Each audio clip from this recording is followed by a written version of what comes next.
what's the harm of letting activist investor Nelson Peltz or Jay Rasulo have a seat on Disney's board? The answer is simple.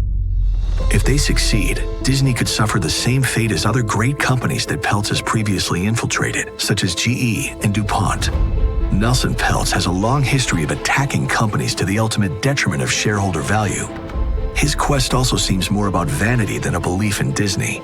Why else would he sell 500,000 Disney shares over the past 6 months in the middle of his proxy fight?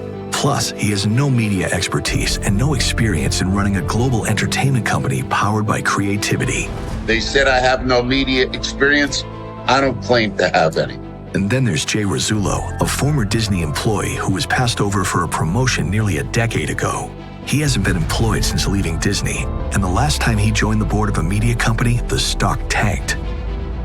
What's more, Peltz and Rasulo have teamed up with another disgruntled former employee, Iger Perlmutter, who has his own lengthy record of destructive behavior inside Disney. Perlmutter has a well-documented grudge with Disney CEO Bob Iger. This sort of personal animus in the boardroom is more than disruptive, it can be destructive.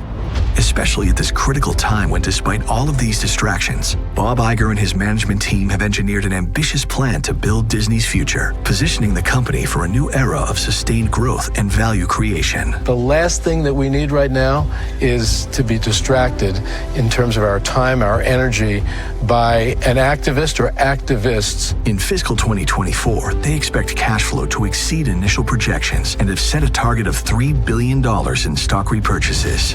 The board also declared a cash dividend of 45 cents per share, an increase of 50% versus the last dividend paid. After a year of significant fixing that made way for a new era of building for growth, the Walt Disney Company has turned a corner and is focused on creating lasting long-term value.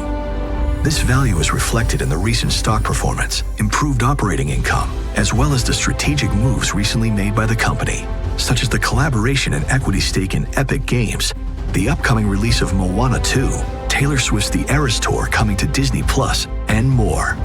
The Disney board is always open to good ideas from engaged shareholders, but a quick glance at Peltz's white paper will reveal a surprising number of questionable proposals that reinforce his clear lack of experience in media, not to mention a litany of factual misstatements and quite a few proposals that Disney is already implementing.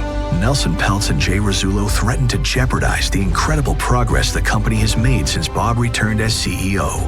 At this critical moment, we simply cannot let that happen. The choice is clear. Vote Disney.